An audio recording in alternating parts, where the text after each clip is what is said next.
Hola, ¿cómo están?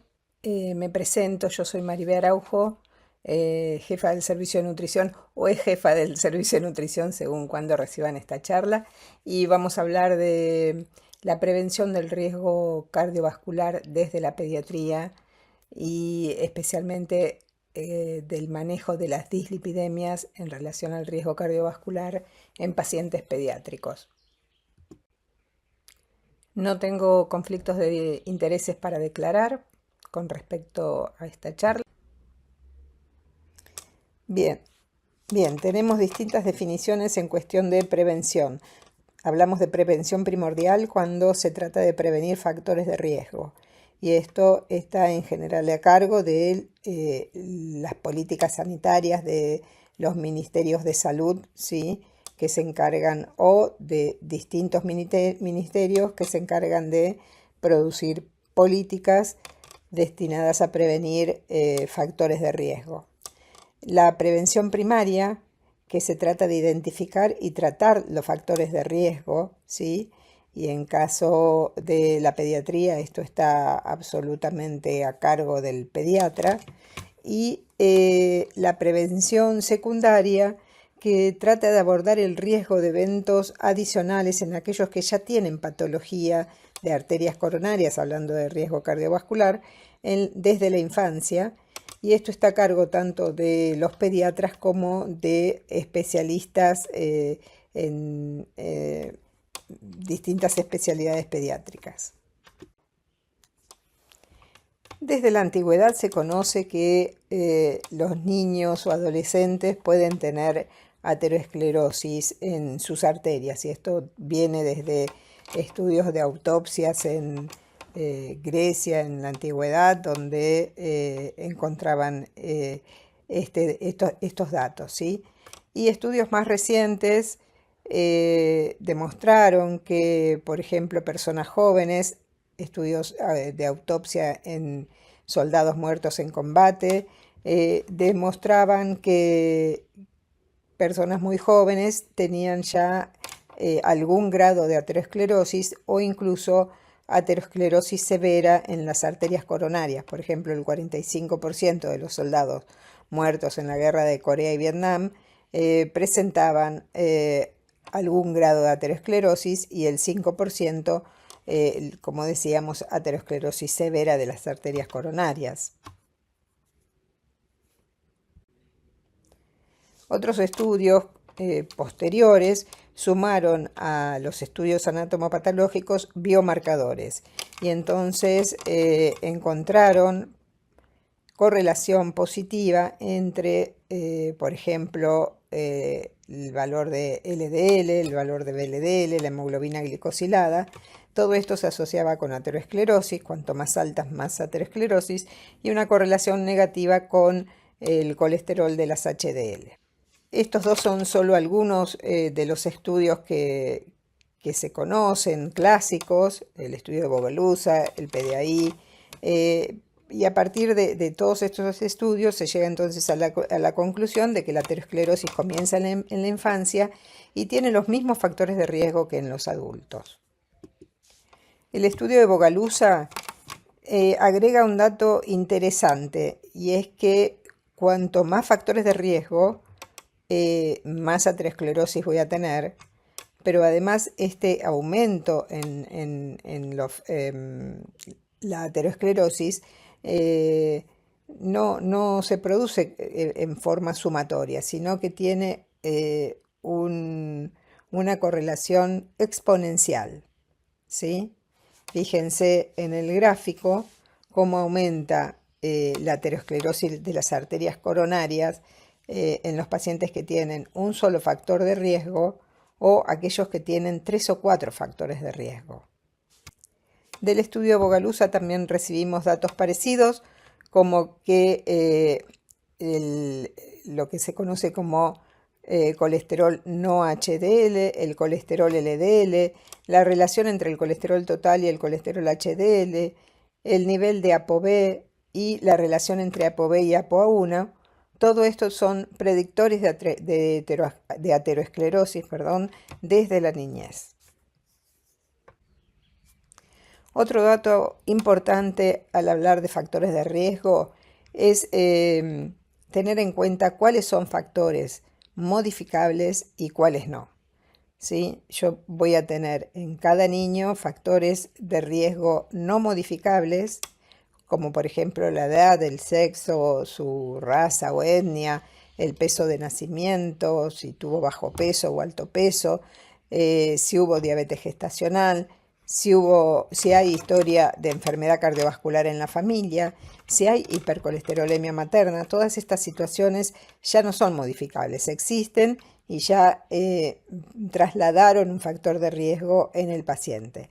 Otros factores podrán ser más o menos modificables, pero no modificables como por nosotros, como los determinantes sociales de la salud, la situación socioeconómica, el nivel de educación, sobre todo el nivel de educación materna, en prácticamente todas las patologías. Un factor importante que determina mayor o menor riesgo es el nivel de educación materna. La condición de salud de ese paciente, si ya tiene alguna enfermedad diagnosticada, declarada, ¿sí? O su conducta, por ejemplo, si es una persona sedentaria o es un paciente activo, si existe tabaquismo, si cumple con una dieta hipercalórica, hipergrasa. Estos son condicionantes de la salud, modificables, pero son condicionantes de la salud.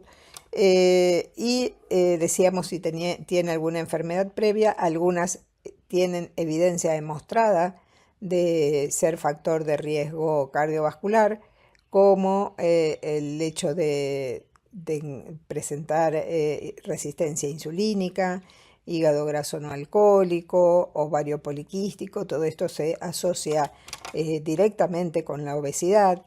La presencia de diabetes tipo 1 o tipo 2, hipertensión arterial, la enfermedad renal crónica, la enfermedad de Kawasaki, las cardiopatías congénitas, algunas de ellas, el trasplante cardíaco y trasplante de órganos sólidos, ser sobreviviente de cáncer. Todas estas condiciones tienen evidencia de ser factores de riesgo cardiovascular. Y los biomarcadores con los que podemos medir estos factores de riesgo o valorar este riesgo cardiovascular son el perfil lipídico, ¿sí? Con LDL elevado, ApoB elevada, triglicéridos altos y HDL bajo, que es típico de la obesidad, el no HDL elevado, la LPA, que supongo que a esta altura ya la mayoría sabe de qué se trata, pero es una lipoproteína que aparece hace pocos años como importante desde la pediatría. Y si hay confirmación genética de hipercolesterolemia familiar, ese también es un biomarcador importante como factor de riesgo. Bueno, y con estos datos como pediatras podemos concluir que la aterosclerosis comienza en la infancia con acumulación de colesterol en las arterias, sobre todo en las arterias coronarias, y esto va a evolucionar durante toda la vida hasta llegar a producirse la enfermedad cardíaca isquémica o la enfermedad cerebrovascular o la enfermedad vascular periférica. Ustedes saben que la enfermedad cardiovascular es la principal causa de muerte prácticamente en todo el mundo hoy en día, y lo que nosotros como pediatras podemos hacer para mejorar esta situación entonces es prevención. La dificultad que existe en pediatría es que durante la etapa de primeros años de vida, la niñez y la adolescencia, la aterosclerosis en general es totalmente asintomática. Digo en general porque habrá síntomas solamente en algunas patologías infrecuentes y muy severas, ¿sí?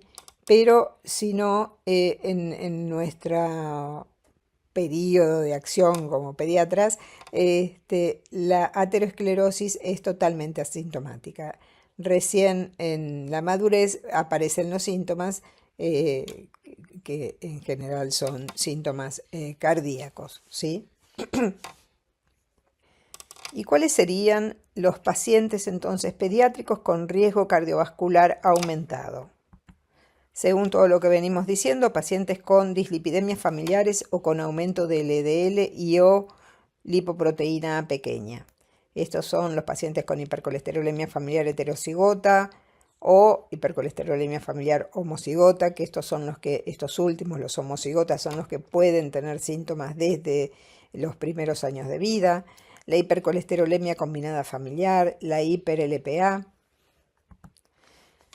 Saliendo de las dislipidemias, pacientes con enfermedades con resistencia insulínica y o proceso inflamatorio crónico. Casi todos los pacientes que se atienden en el Hospital Garrahan entran de alguna u otra manera en esta categoría, pero los más importantes, los que han sido más estudiados, son los pacientes con artritis reumatoidea juvenil, enfermedad inflamatoria intestinal, pacientes con obesidad severa, se asocia fuertemente con factores de riesgo cardiovascular, con aumento del riesgo cardiovascular, pacientes sobrevivientes de cáncer, lipodistrofias, pacientes con lipodistrofias generalizadas, pacientes con enfermedad con alteración del metabolismo de los lípidos, o sea que la misma enfermedad altera el metabolismo de los lípidos, porque en las dislipidemias familiares, de por sí estos pacientes tienen una alteración metabólica de los lípidos, pero en estos que estamos hablando ahora, la enfermedad de base provoca alguna alteración en el metabolismo de los lípidos, como la enfermedad renal crónica, las enfermedades hepáticas, la diabetes, otras enfermedades endocrinológicas. Otro capítulo serían los pacientes con enfermedades cardíacas estructurales o funcionales. Esto hace más vulnerable al corazón en cuanto a la producción prematura de aterosclerosis, y acá tenemos las cardiopatías congénitas y la enfermedad de Kawasaki. Los pacientes que requieren tratamiento farmacológico crónico o muy prolongado que provoca dislipidemia, o sea, no es la enfermedad sino su tratamiento lo que provoca dislipidemia, como pacientes que usan en forma crónica corticoides o anticonvulsivantes, tratamientos oncológicos, a veces tratamientos que requieren dietas especiales. Incluyo yo aquí los pacientes con dieta cetogénica, por ejemplo. En todos estos pacientes tenemos que estar alertados en cuanto al riesgo cardiovascular y la prevención de la enfermedad cardiovascular prematura. Seguramente este tema es mucho más complejo que lo que voy a tratar de sintetizar acá, pero vamos a hablar de los mecanismos fisiopatológicos comunes de la aterosclerosis y la enfermedad cardiovascular en distintas patologías. A mí me parece que hay como dos capítulos bien diferenciados. Uno es la hipercolesterolemia familiar o la hiper-LPA familiar, donde la NOXA, la aterosclerosis, está provocada por el aumento de la NOXA, que sería el colesterol, que se acumula en las arterias, ¿sí? Entonces tenemos como principal NOXA el LDL o la LPA pequeña, como factores de riesgo de enfermedad cardiovascular independientes y que provocan per se la aterosclerosis, ¿sí? Para que se produzca aterosclerosis tiene que haber acumulación de colesterol en la capa íntima de las arterias, y entonces son factores causales de aterosclerosis. Situación distinta es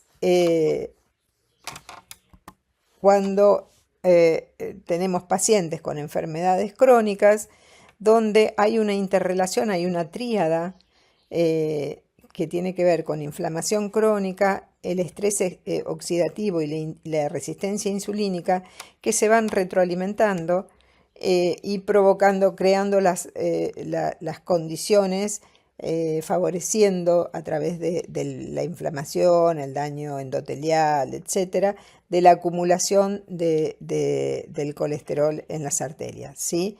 Y aquí tenemos las enfermedades que mencionábamos antes, la diabetes tipo 1, o tipo 2, el cáncer, la enfermedad renal crónica, etc. Vamos a hablar ahora de algunas de estas situaciones que provocan aterosclerosis desde la pediatría. Empezamos con la hipercolesterolemia familiar. Ustedes saben que la hipercolesterolemia familiar está dentro de las dislipidemias familiares, o sea, dislipidemias hereditarias. Se produce por una alteración en algunos genes o alguna mutación en algunos de los genes que tienen que ver con el catabolismo de las lipoproteínas de baja densidad, de las LDL. Estos genes, los más importantes, son el gen del receptor de LDL. Los receptores de LDL son proteínas que están en la superficie celular, sobre todo de los hepatocitos y de aquellos otros órganos que necesitan el colesterol, como las glándulas adrenales, etc., para síntesis de otras sustancias. Entonces, pero la mayor cantidad de receptores, más o menos el 90% de los receptores de LDL, se encuentran en la superficie de los hepatocitos. Al estar en la superficie de los hepatocitos, captan las LDL que van circulando. Las LDL van cargadas sobre todo de colesterol, y entonces estas LDL entran en el hepatocito y son metabolizadas, ¿sí? Se catabolizan y el colesterol quedará en el pool de colesterol intracelular o será utilizado para diferentes cosas, síntesis de sales biliares o síntesis de hormonas, etc. Cuando la cantidad de LDL excede a la capacidad de estos receptores de captarlas, entonces ahí sucede la acumulación de las LDL. Entonces teníamos los genes que falla entonces el catabolismo de las LDL. Decíamos que el más importante es el gen del receptor de LDL, pero también está el gen de la ApoB, ¿sí? La ApoB es la apoproteína, o sea que son las apolipoproteínas que forman las lipoproteínas, ¿sí? La ApoB es una apolipoproteína de estructura, entonces, y también tiene la capacidad de unión con el receptor. Cuando la mutación afecta el pedacito de la apoproteína que se une con el receptor, entonces no se produce esa unión y quedan las LDL circulantes, no se cataboliza esa LDL. Y después hay otro gen, que es el gen de la proproteína convertasa subtisilin-hexin 9, que todos las mencionamos como PCSK9. Esta PCSK9 lo que hace es determinar la vida útil del receptor, o sea, acorta o alarga la vida media del receptor. Cuando hiperfunciona esta proteína, acorta la vida media del receptor y entonces otra vez se disminuye el catabolismo de las LDL. Estas mutaciones pueden ser en hiperfunción y son las que nos interesan en este momento. Cuando son de hipofunción, lo que se produce es hipolipoproteinemia y se utiliza también este mecanismo para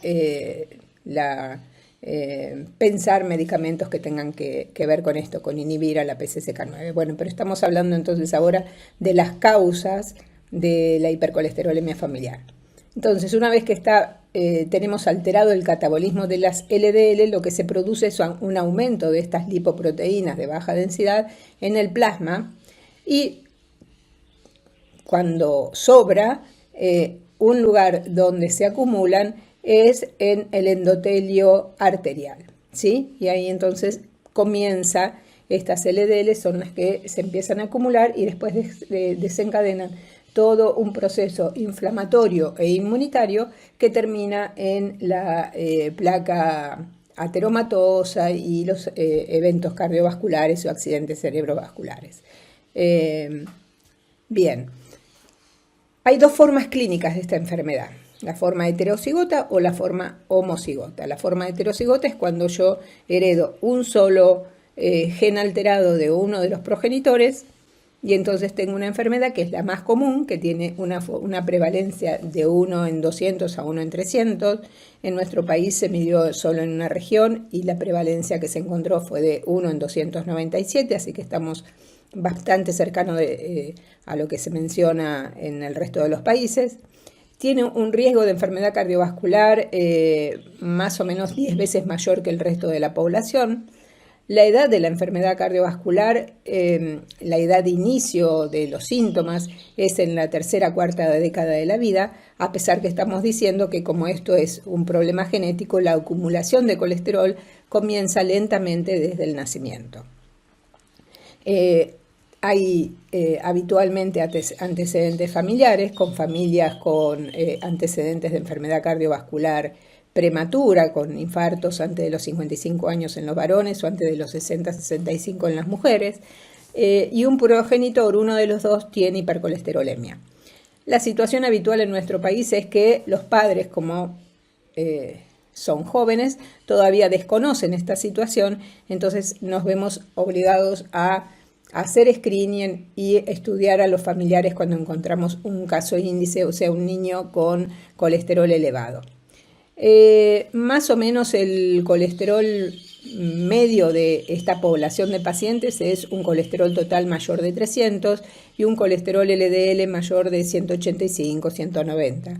Los triglicéridos suelen estar dentro de límites normales. Es muy importante entender que esta hipercolesterolemia no tiene que ver ni con la alimentación ni con la obesidad. Podemos encontrar un paciente obeso, pero la mayoría de los pacientes van a ser delgados. Y que si no la vamos a buscar, no la vamos a encontrar, porque hasta que no se produce el primer evento cardiovascular, que va a ser entre los 30 y 40 años, no tiene ningún síntoma. Es totalmente asintomática en la infancia y en la adolescencia. La otra forma clínica es la forma homocigota, que vamos a hablar en un ratito. Bueno, pero por ahora seguimos con la hipercolesterolemia familiar heterocigota. ¿Cómo hacemos el diagnóstico de la hipercolesterolemia familiar? Podemos tener la suerte de tener antecedentes familiares y uno de los padres tener valores de colesterol LDL mayores de 190 sin tratamiento. Decíamos recién que la mayoría de las veces desconocen el diagnóstico, y tener antecedentes de enfermedad cardiovascular prematura en la familia. Acá también tenemos problemas porque los padres jóvenes muchas veces no discriminan entre enfermedad aterosclerótica o hipertensión, saben que tienen familiares con problemas, pero no discriminan bien cuál es el tipo de patología familiar. Al examen físico podríamos encontrar santomas o santelasma en los padres. El santelasma no es patognomónico, hay muchas personas con colesterol normal que tienen santelasma, pero sí los santomas son patognomónicos de hipercolesterolemia o de dislipidemia familiar, pero es bastante raro que en la forma heterocigota incluso en los adultos los encontremos. Entonces nos quedamos solamente con los antecedentes familiares, decíamos que la mayoría de las veces no los podemos recabar.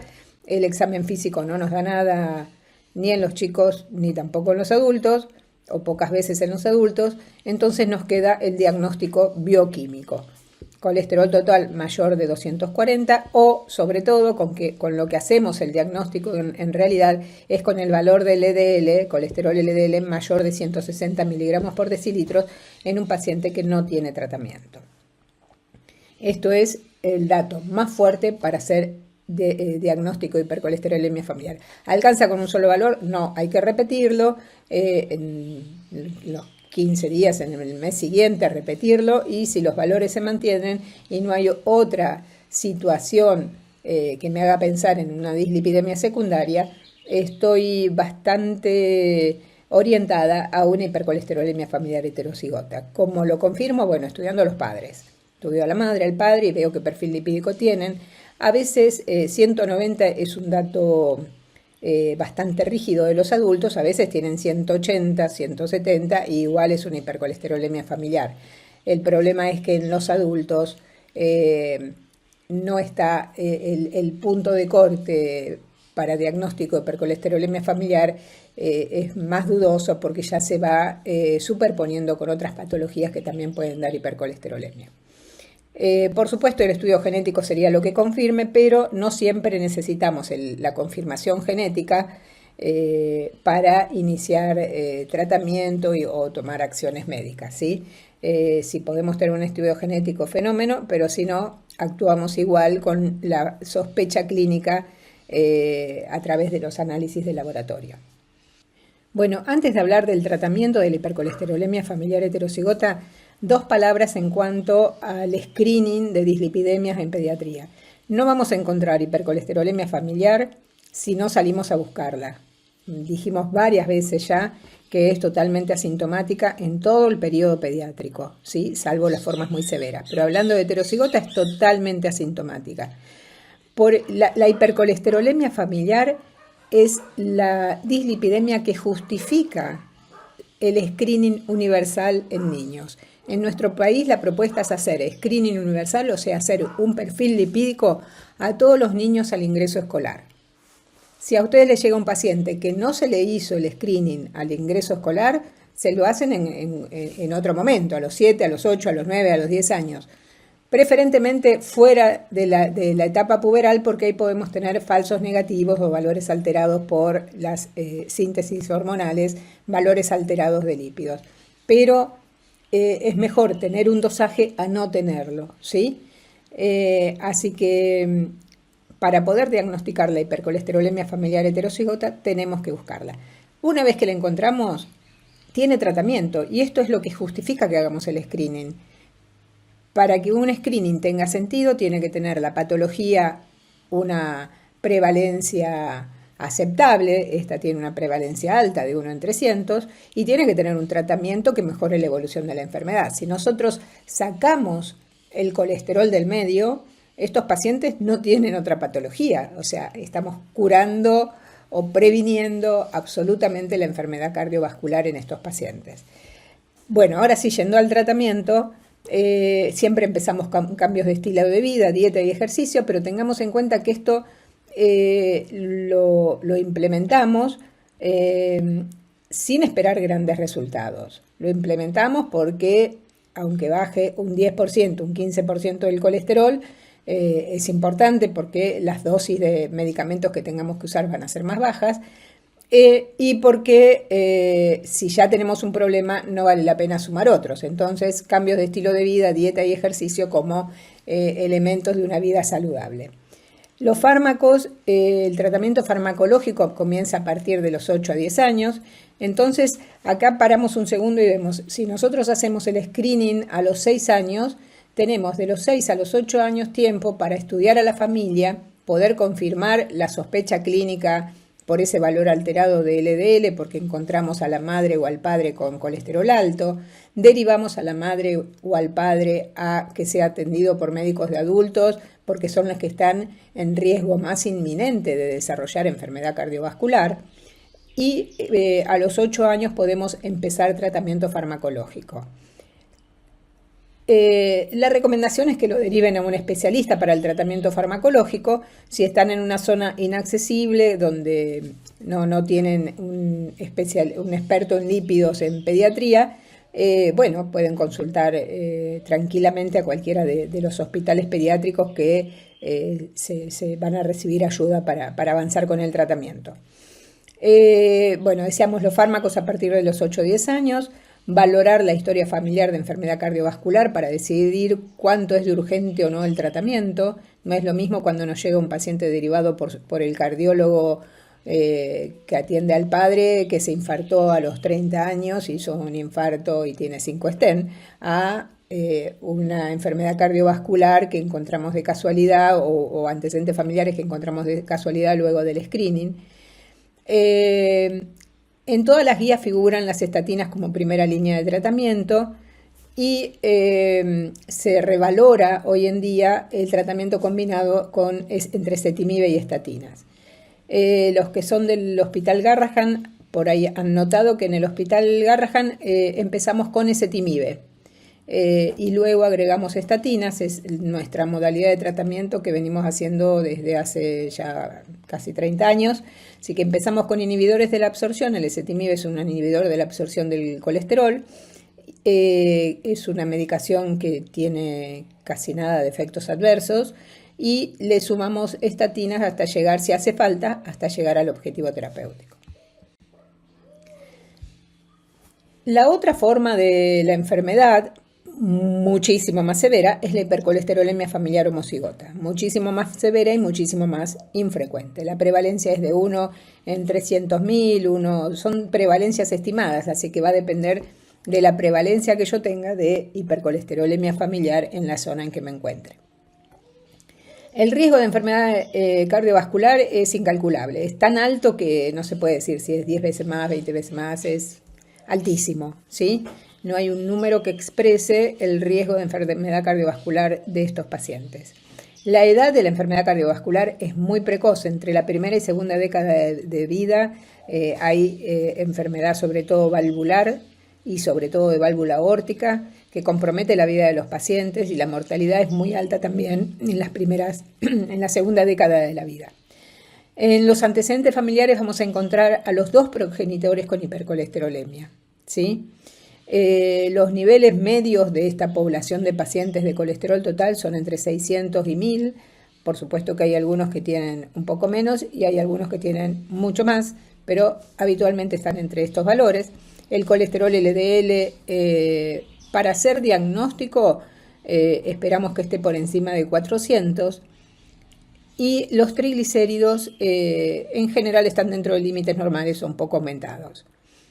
Más o menos la hipercolesterolemia familiar tiene el doble de LDL de la población general que se trate, y la homocigota tiene entre 4 a 6 veces el percentilo 50 de la población general de la zona que estemos tratando.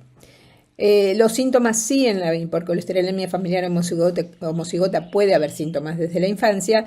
Los más notorios son los xantomas, que se ven ahí algunas fotos de xantomas planos, que suelen ser en las zonas de extensión, pero también en glúteos, en zonas, nudillos de las manos, rodillas, hay engrosamiento del tendón de Aquiles. Puede haber arco corneal y enfermedad cardiovascular prematura. Todo esto se puede ver ya desde la infancia. A veces son asintomáticos y solo hacemos el diagnóstico por el perfil lipídico o porque un hermano tuvo una forma xantomatosa y entonces estudiamos a la familia. Las alteraciones genéticas, los genes alterados son los mismos que mencionamos antes: el gen del receptor de LDL, el gen del ApoB, el gen de la PCSK9, el de la hipercolesterolemia autosómica recesiva. No la mencionamos antes porque es bastante rara en nuestro país y se manifiesta solo en forma homocigota, así que acá en esta parte entraría recién. Estos genes pueden ser, como en cualquier patología hereditaria, pueden ser defectuosos, nulos, hiperfuncionantes o hipofuncionantes, y según eso van a manifestar el grado de compromiso.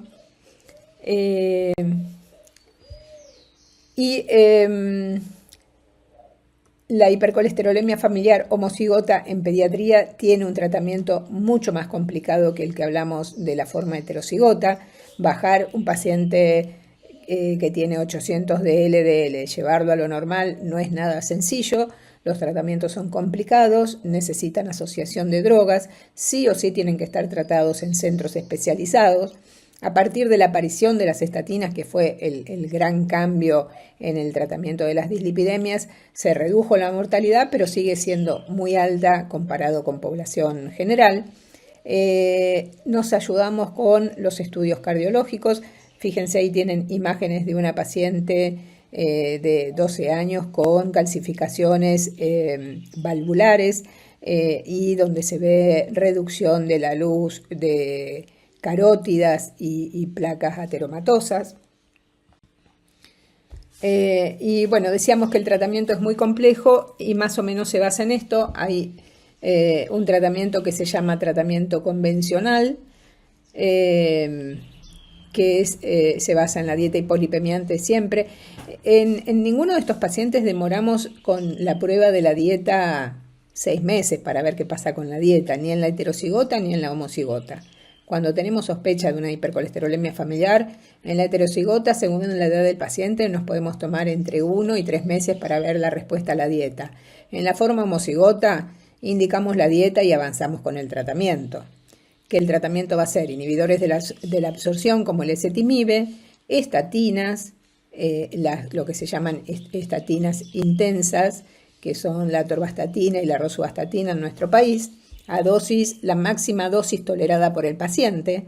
O sea, uno va aumentando la dosis de estatina hasta que el paciente tiene algún síntoma o que aparece aumento de transaminasas. Hay algún intento de dosis máxima, que sería 1 miligramo kilo día, ¿sí? Y se comienza con aféresis terapéutica de LDL o plasmaféresis en nuestro caso, que en el país creo que en este momento no hay ningún centro que esté haciendo aféresis de LDL. En algún momento, durante algún tiempo se hizo en el italiano, pero es muy costosa, así que lo que tenemos disponible en pocos centros es la plasmaféresis. Han aparecido nuevas drogas, inhibidores de la síntesis de ApoB, inhibidores de la proteína transferidora de triglicéridos microsomales como el lomitapide, inhibidores de PCSK9, que hay unos cuantos, no todos los homocigotas responden a los inhibidores de PCSK9, y el evinacumab, que es un inhibidor de angiopoyetina like 3. Siguen apareciendo drogas. Estas nuevas drogas, lo que figura en la listita de nuevas drogas, el problema que tienen es que son de muy alto costo, pero son efectivas en el tratamiento de la hipercolesterolemia familiar homocigota. Los inhibidores de PCSK9 menos efectivos, tenemos que tener suerte de que la mutación tenga alguna función permita alguna función del receptor de LDL, pero las otras drogas sí son efectivas para tratar estos pacientes. Bueno, ya mencionamos en una de las primeras diapositivas que la hipercolesterolemia familiar y la hiper-LPA pequeña no son factores de riesgo cardiovascular solamente, son factores etiológicos de la enfermedad aterosclerótica, ¿sí? Entonces, tener una LPA pequeña aumentada aumenta el riesgo de enfermedad cardiovascular porque es un factor etiológico de aterosclerosis, ¿sí?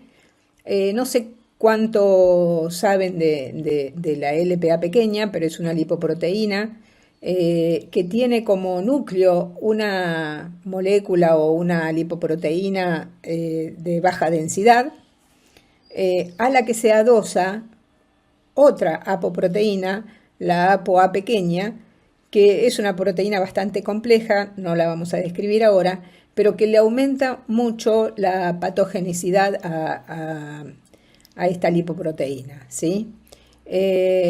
La LPA aumenta el riesgo cardiovascular en adultos y en niños. En niños también se asocia a accidente cerebrovascular, en general isquémico. El gen para la LPA se hereda en forma autosómica dominante con alta fidelidad, o sea, el 90% de la variación de la población en el nivel de LPA es atribuido a la expresión genética. El LPA no se modifica casi nada por factores ambientales o dietéticos.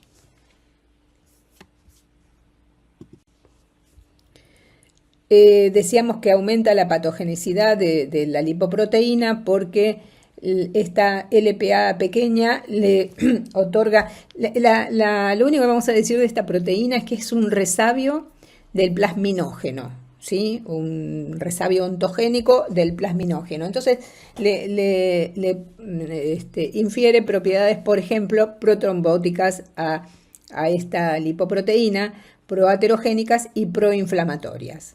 El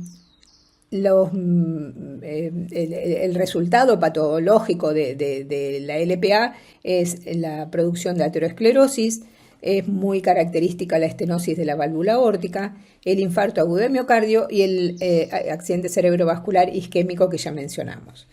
Tratamiento de la hiper-LPA se ensayaron varios, la aspirina, que en algunas poblaciones dicen que tiene algún efecto, la verdad que la mayoría no encuentra resultado con la aspirina, la niacina o ácido nicotínico, que baja la LPA, pero tiene tantos efectos adversos que interfieren tanto con la adherencia que no sirve como tratamiento.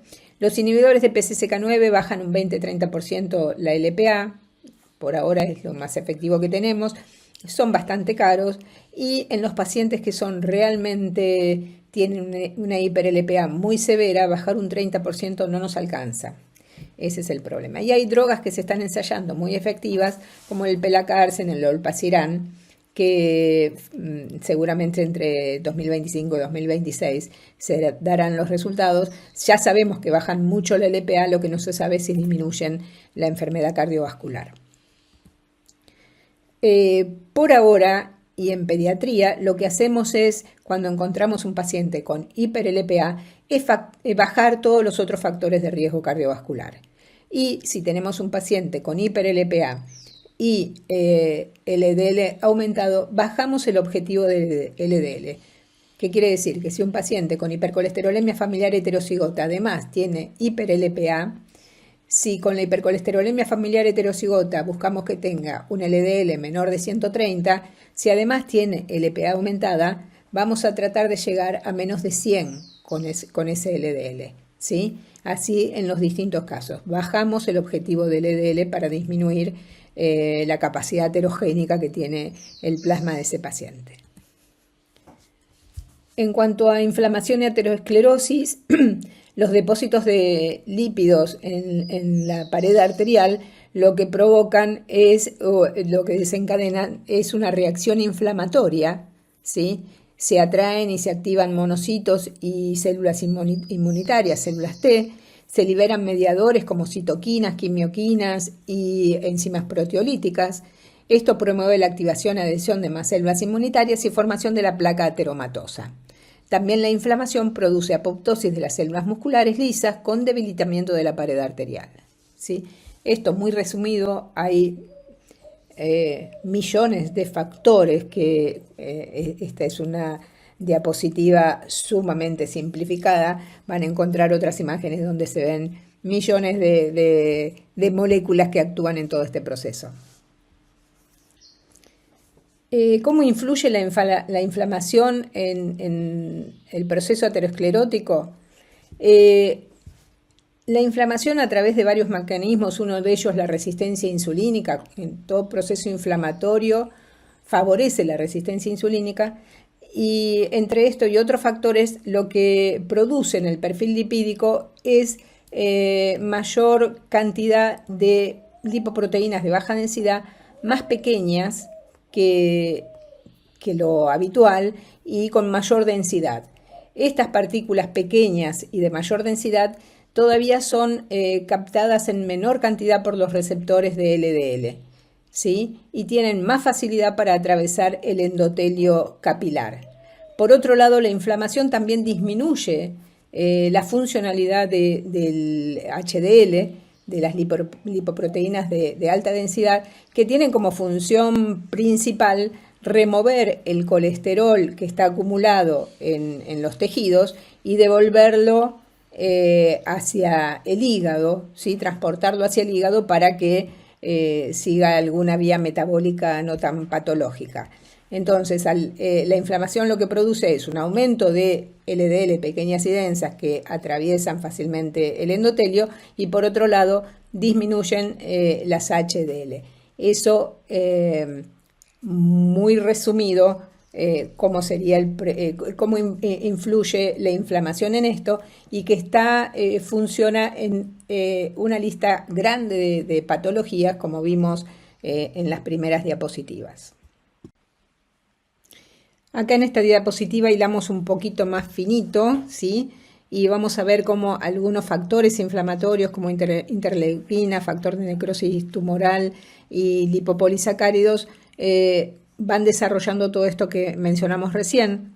La inflamación inhibe la señalización de los receptores intranucleares, que van a actuar sobre algunos otros receptores celulares como ABC A1, que es el ATP binding cassette A1, que son receptores de la superficie, no son receptores, perdón, son moléculas que están en la superficie celular, que lo que hacen es extraer al colesterol libre de la célula para que pueda ser captado por las HDL.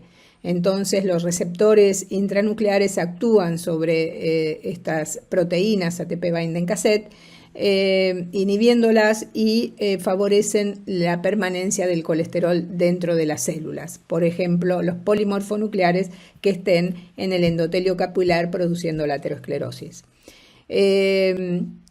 También se anula la supresión, la actividad del receptor de LDL, de la superficie celular, porque al haber una alta concentración de lípidos, de colesterol intracelular, se inhibe la captación extracelular de colesterol a través de las LDL. Bueno, dejamos un poquito las dislipidemias familiares y pasamos a hablar de obesidad como factor de riesgo cardiovascular. Se considera un factor de riesgo cardiovascular muy importante. La enfermedad, tener sobrepeso en la adolescencia aumenta el riesgo de enfermedad cardiovascular en el adulto con unos radios de 2.25, y si lo que tenemos es obesidad en la adolescencia, el aumento de riesgo de enfermedad cardiovascular aumenta con unos radios de 3.5.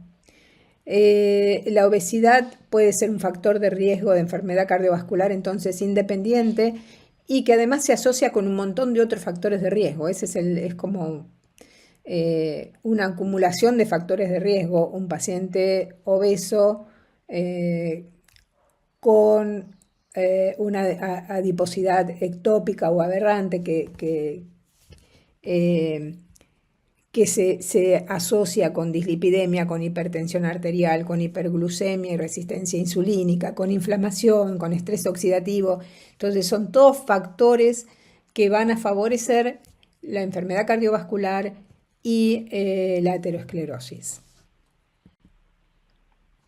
La dislipidemia en la obesidad tiene que ver con la concentración de azúcares, acetil-CoA, que van a producir el exceso de acetil-CoA, que va a producir ácidos grasos de novo, que se van a acumular en el hígado. Por otro lado, va a haber grasa visceral aberrante con flujo de ácidos grasos libres. Va a haber una mayor cantidad de kilomicrones remanentes. Recuerden, los kilomicrones son las lipoproteínas que recogen la grasa que absorbe el intestino y empieza a ser catabolizada por la lipoproteína lipasa de los vasos sanguíneos y se transforma en kilomicrón remanente, que es el que vuelve al hígado. Estos, al haber mayor cantidad de absorción de grasa, hay mayor cantidad de kilomicrones remanentes, o porque la lipoproteína lipasa, por el mismo proceso de obesidad, está disminuida en su actividad y entonces aumentan los kilomicrones remanentes. Bueno, en definitiva, todo esto, el aumento de ácidos grasos de novo, el aumento de flujo de la grasa visceral y el aumento de los kilomicrones remanentes, lo que van a terminar produciendo es un aumento de las VLDL, de las lipoproteínas de muy alta densidad por el hígado, ¿sí? Y entonces se produce una tríada bien conocida, que es el paciente tiene triglicéridos altos, las LDL son pequeñas y densas, esas que hablábamos hace un ratito de que eran más aterogénicas, porque pasaban más fácil a través del endotelio, y el HDL de estos pacientes suele ser bajo. En este estudio, que es un poco viejo, pero es bastante característico y hay muchos estudios al respecto que muestran más o menos lo mismo, se ve la prevalencia de factores de riesgo cardiometabólico según el estado ponderal o el grado de obesidad que tenga el paciente. Entonces vemos desde el sobrepeso hasta las obesidades más severas cómo cuando aumenta la obesidad van aumentando el nivel de cada uno de estos factores de riesgo, en general siempre asociado al grado de obesidad, ¿sí? Colesterol total, el valor de HDL, la tensión arterial sistólica, la diastólica, el LDL, es uno de los que menos se altera con el nivel de obesidad.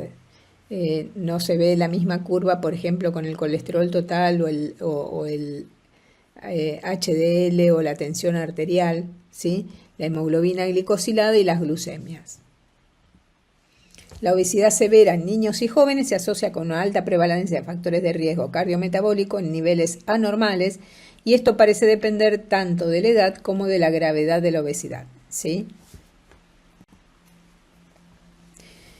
En cuanto a la diabetes y la enfermedad cardiovascular, la diabetes es una enfermedad con alto riesgo de enfermedad cardiovascular. Las personas con diabetes tipo 1, bien controlada, no deberían tener alteraciones groseras del perfil lipídico, pero pueden tener un perfil más aterogénico, ¿sí?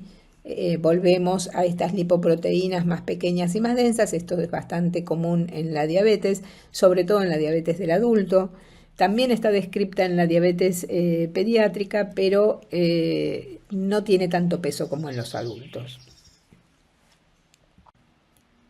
Estos son datos de los pacientes diabéticos del servicio de nutrición del Hospital Garrahan. Fíjense que la mayoría de los pacientes tiene valores de LDL menor de 130. Son muy poquitos los que tienen mayor de 130.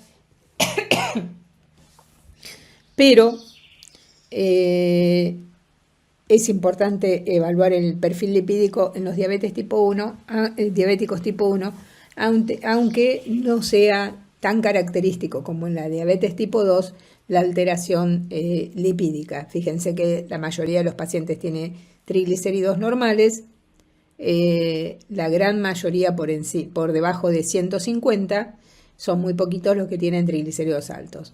En las otras diabetes, las diabetes secundarias o la diabetes tipo 2, ya las alteraciones lipídicas son más frecuentes, sobre todo en cuanto a los triglicéridos, ¿sí? Siempre los valores más variables van a ser de triglicéridos. El LDL está en general más asociado a lo genético, en cambio los triglicéridos se asocian más con la dieta y lo ambiental, ¿sí? Entonces en los otros tipos de diabetes sí tenemos bastante más hipertrigliceridemia. Pero ¿por qué es importante, a pesar de esto, controlar en todos los diabéticos tipo 1 igual el perfil lipídico? Bueno, porque puede estar alterado por un mal control de la diabetes, pero además porque, fíjense, en esta población de pacientes que eran alrededor de 500 pacientes diabéticos, 2 pacientes tenían, además de tener diabetes tipo 1, hipercolesterolemia familiar. O sea, tenían LDL aumentado, y cuando estudiamos a los familiares también tenían hipercolesterolemia, o sea que tienen un diagnóstico de hipercolesterolemia familiar, ¿sí? Todos los estudios de riesgo de enfermedad cardiovascular en diabetes tipo 1 en adultos muestran que los pacientes con diabetes tipo 1 tienen muy aumentado el riesgo de enfermedad cardiovascular. Decíamos que podemos encontrar hipercolesterolemia familiar heterozigota como en el resto de la población, pero independientemente de esto, los diabéticos tipo 1 tienen en la vida adulta aumentado el riesgo de enfermedad cardiovascular.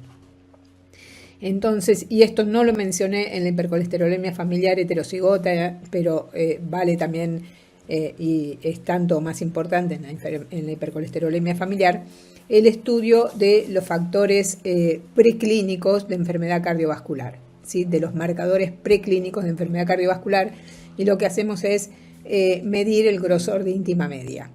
Esto lo hacemos a partir de los 5 o 6 años, podemos medir el grosor de íntima media e ir controlando la evolución de la aterosclerosis si la hubiera, o por lo menos de mantener una pared arterial saludable, ¿sí? Bueno, y las sociedades de diabetes distintas en el mundo, la ADA, que es de la Asociación de Diabetes Americana, general para adultos y niños, la ISPAD, que es la Asociación Pediátrica de Diabetes Americana, y la Sociedad Argentina de Pediatría, todos recomiendan hacer screening de dislipidemias en los pacientes diabéticos y no solo hacer el screening, sino tratar cuando aparecen valores por encima de lo recomendado de LDL especialmente.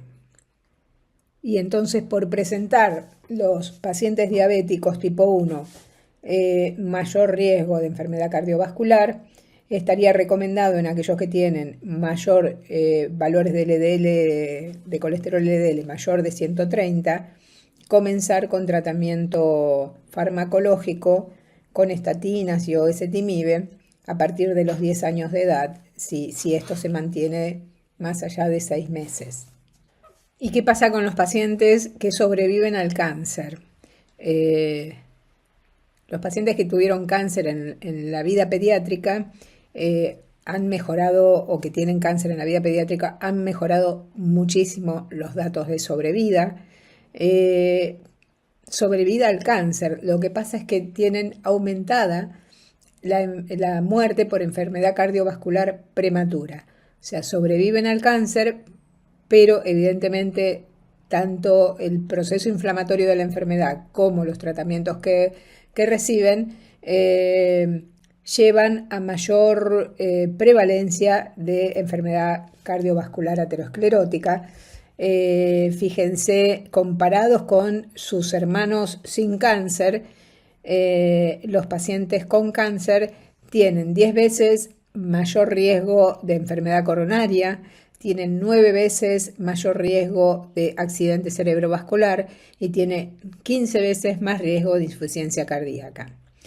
Y tienen también mayor resistencia insulínica cuando se comparan con sus hermanos, tienen mayor cantidad de masa grasa, aunque no siempre tengan valores antropométricos de obesidad, pero sí, si uno les mide la masa grasa está aumentada, tienen menor masa magra y tienen mayor rigidez arterial.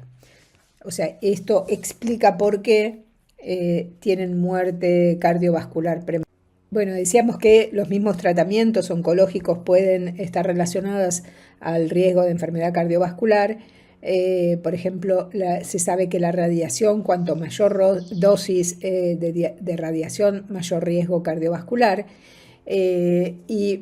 Con mayor de 1500 centigrade de radiación versus no radiación, hay un aumento de 2 a 6 veces el riesgo de insuficiencia cardíaca congestiva, infarto agudo de miocardio, enfermedad vascular periférica, enfermedades pericárdicas, anomalías valvulares, y también se asocia con otros factores de riesgo como la hipertensión, la dislipidemia y la diabetes tipo 2.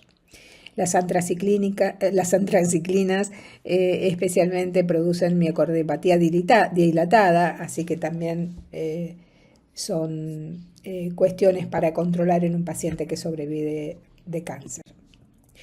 El trasplante de médula ósea también está asociado con un montón de factores como miocardiopatía, insuficiencia cardíaca congestiva, accidente cerebrovascular, enfermedad coronaria, arritmias, hipertensión, diabetes 2, dislipidemias, y esto produce 2 a 3 veces mayor mortalidad por enfermedad cardiovascular y mayor morbilidad cardiovascular. Bueno, para poder mejorar la situación es necesario hacer screening en los sobrevivientes de cáncer pediátrico. Todos los niños que sobrevivieron a cáncer deberían tener cada 2 años un perfil lipídico en ayunas y glucemia en ayunas o hemoglobina glicosilada si hay posibilidades.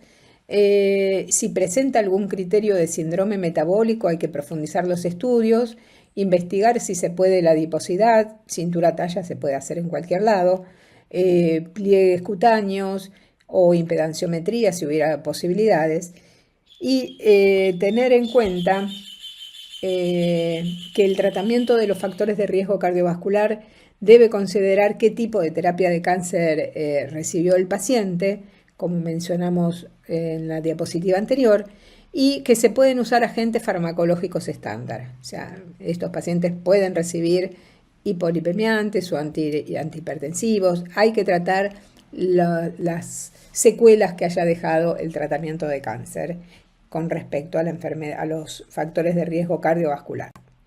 El riesgo cardiovascular de la enfermedad renal crónica también es ya muy conocido. Esta enfermedad puede producir, la enfermedad renal crónica puede producir un riesgo moderado o alto de enfermedad cardiovascular prematura. Y hay algunas lipoproteínas que están más comprometidas en la enfermedad renal crónica, como la producción de APOA1, que tiene que ver con las HDL, y la APOA2 también. Estas dos tienen que ver con menor producción de HDL o HDL menos funcionantes, y la LCAT, que también están disminuidas. La proteína transferidora de ésteres de colesterol está aumentada. Vemos entonces que en la enfermedad renal crónica lo que está muy alterado es la vía reversa del colesterol, que es esta vía que permite que el colesterol acumulado en los tejidos vuelva a través de las HDL hacia el hígado para ingresar de nuevo en la vía metabólica. En estos pacientes con enfermedad renal crónica veíamos que estaba alterada porque están alterados sobre todo la APOA1, la ATP binding cassette A1, y la lecitin acil transferasa de colesterol, que son los factores limitantes en la biogénesis del HDL, ¿sí? La enfermedad renal crónica produce en niños tratados con diálisis a largo plazo una mortalidad aproximadamente 30 veces mayor que la población general, y en niños con trasplante renal una mortalidad más o menos 10 veces mayor que la población pediátrica general. 25 al 35% de todas las muertes se deben a enfermedad cardiovascular prematura, siendo el mayor obstáculo para la supervivencia a largo plazo de los niños y adolescentes con enfermedad renal crónica. Entonces, lo mismo que con el cáncer, en los chicos con enfermedad renal crónica podemos manejar la enfermedad renal crónica, podemos curarla o llevarlo a trasplante, pero después mueren prematuramente por enfermedad cardiovascular. La enfermedad renal crónica tiene factores de riesgo tradicionales, como la hipertensión, la dislipidemia, la obesidad, con también factores de riesgo propios de la enfermedad renal crónica, como alteraciones del metabolismo mineral, inflamación crónica y anemia, y todo esto lleva a aumento del grosor de íntima media, factores, acuérdense que eran los factores preclínicos que medíamos, y rigidez de las arterias, calcificación de arterias coronarias, hipertrofia del ventrículo izquierdo y disfunción ventricular. En la enfermedad renal crónica terminal es necesario ir haciendo screening de los factores de riesgo una vez por año, ¿sí? Perfil lipídico, hipertensión, glucemia, etc. El manejo de los factores de riesgo en la enfermedad crónica, el mayor riesgo cardiovascular sucede durante el periodo de diálisis. Es necesario entonces hacer trasplante preventivo, evitar la diálisis a largo plazo, si esto es posible, por supuesto. En casos de diálisis prolongada, hay que hacer un manejo agresivo de la hipertensión, de las dislipidemias, del metabolismo mineral, la anemia, la desnutrición, la inflamación y otras consecuencias que puede tener la enfermedad crónica cuando el paciente está en diálisis. Bueno, y otra vez con los pacientes con cardiopatía. Podemos mejorar la evolución de las cardiopatías con cirugías, etc., pero aumenta el riesgo de muerte prematura por enfermedad cardiovascular. Y más o menos unos 5.000 niños se diagnostican cardiopatía por año, 1.250 requieren cirugía temprana y más o menos el 90% de estos pacientes alcanzan la adultez, cosa que es un pronóstico muchísimo mejor que el de hace que décadas anteriores. En las últimas décadas entonces hay mejor y mayor sobrevida, pero también aparecieron nuevas cardiopatías adquiridas. La cardiopatía congénita tiene los pacientes con cardiopatía congénita tienen más riesgo de desarrollar aterosclerosis en la vida adulta. Bueno, estos pacientes con mayor riesgo de aterosclerosis entonces tienen mayor riesgo de infarto agudo de miocardio, de ACV, de ataque isquémico transitorio, aneurisma aórtica, enfermedad vascular periférica, y la aterosclerosis en la cardiopatía congénita se asocia especialmente con lesiones obstructivas del ventrículo izquierdo y de la aorta, defectos congénitos cianóticos que conducen al síndrome de Ensed-Menger y lesiones con anomalías de las arterias coronarias.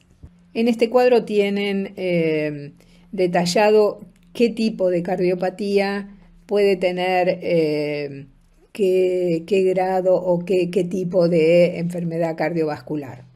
Así que se los dejo para que lo miren con detenimiento.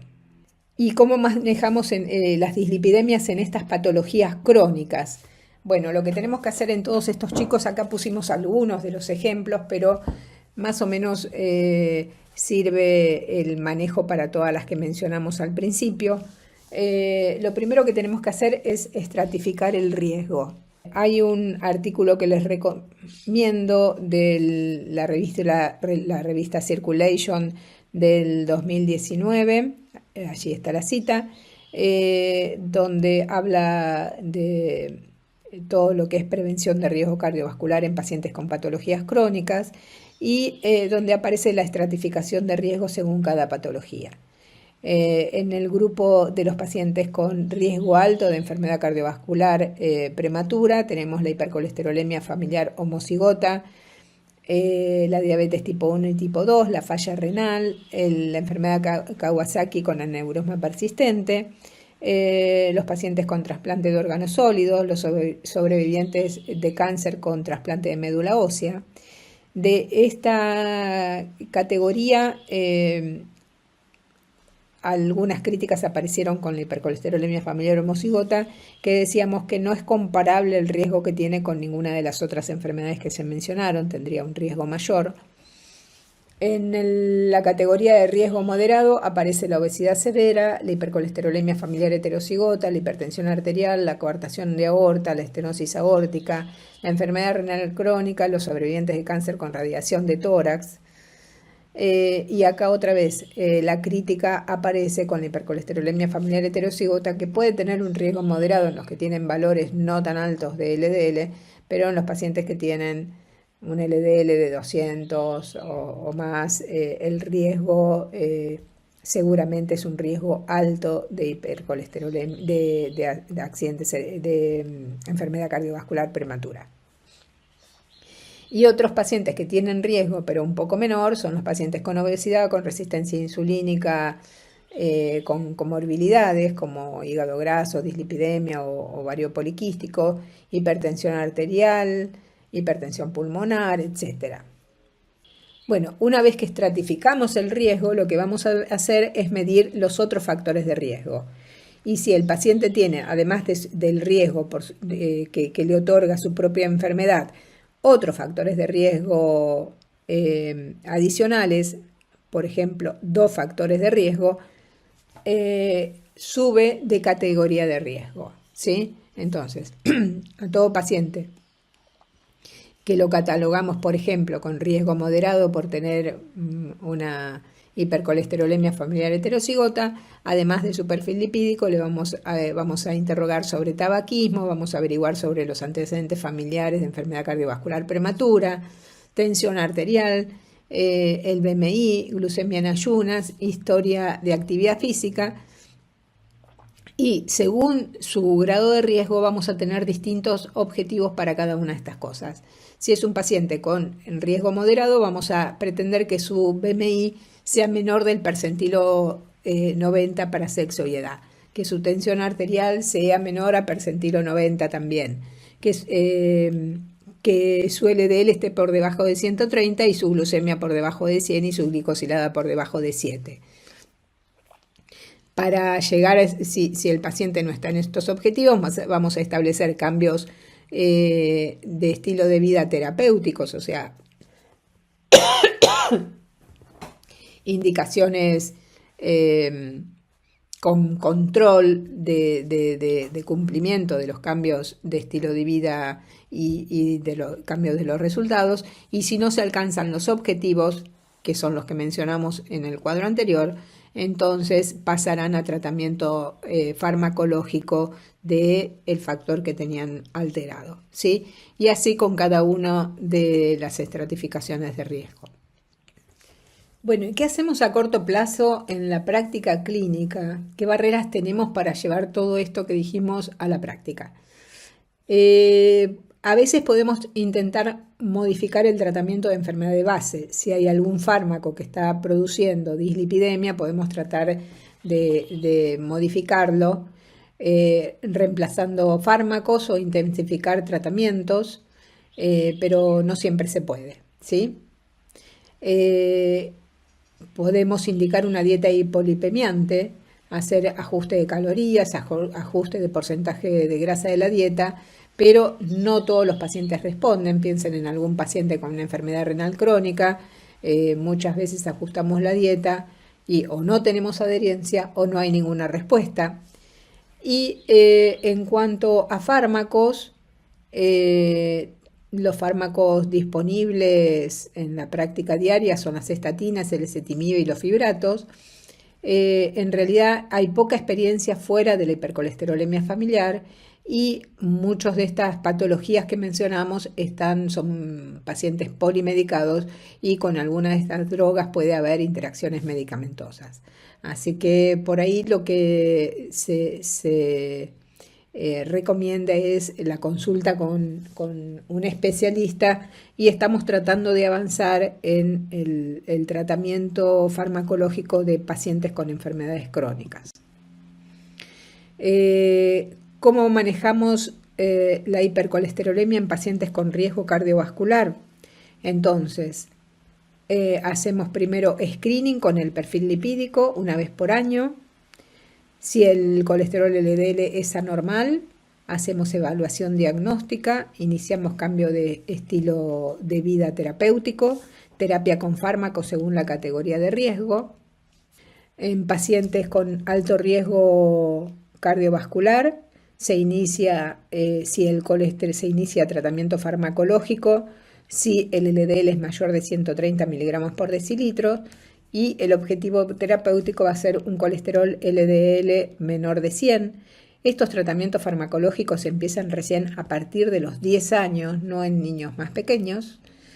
En pacientes con riesgo cardiovascular moderado se inicia tratamiento farmacológico si el LDL es mayor de 160 y el objetivo terapéutico va a ser que llegue a un LDL menor de 130.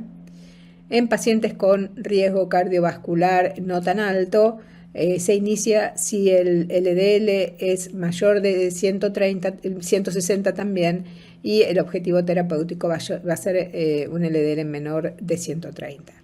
El tratamiento, siempre todas las guías indican comenzar con estatinas, con o sin ezetimibe.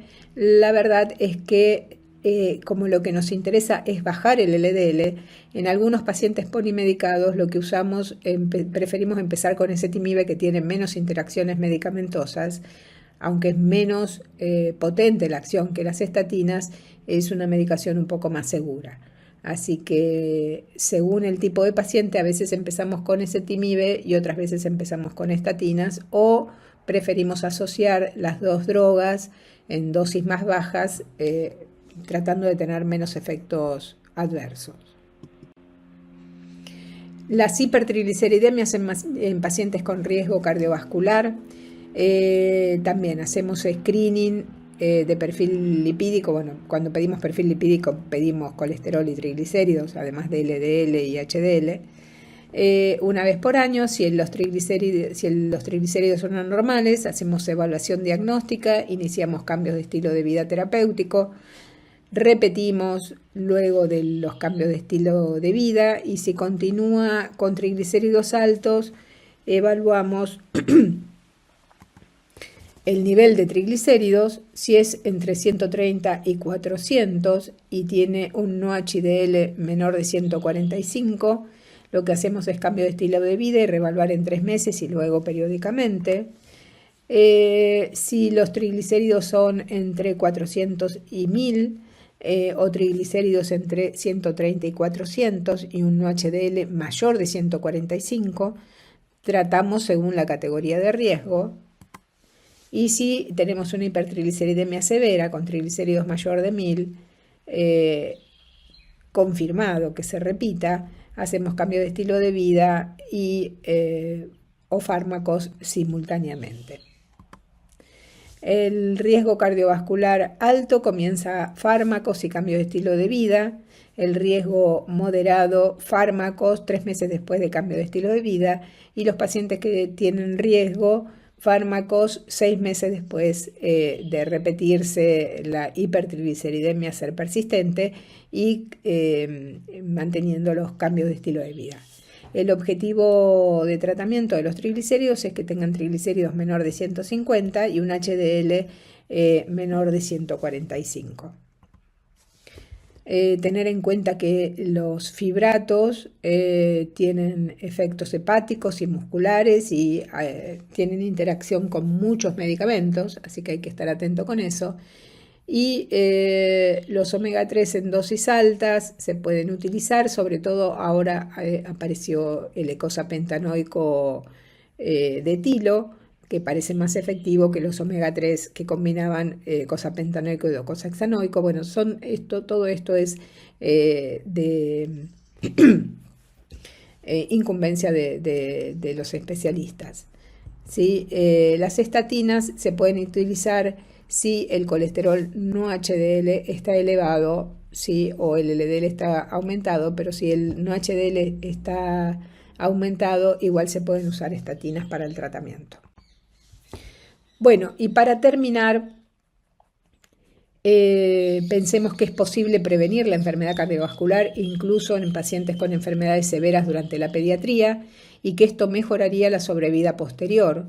Para esto es necesario evaluar desde temprano los factores de riesgo de enfermedad cardiovascular. O sea, tenemos que incorporarlo en los tratamientos y en el seguimiento de los pacientes con enfermedades crónicas. Y si encontramos alteraciones, es necesario actuar, porque también nos pasa a veces que nos quedamos mirando cómo sube o baja el colesterol o los triglicéridos sin hacer mucho más que indicar dieta. Las dislipidemias en estos pacientes deben tratarse precozmente porque el objetivo es disminuir la mortalidad por la enfermedad cardiovascular ahora que hemos mejorado la mortalidad por la enfermedad de base. Bueno, espero que se haya entendido, que les sirva y cualquier cosa, cualquier duda nos consultan en el servicio.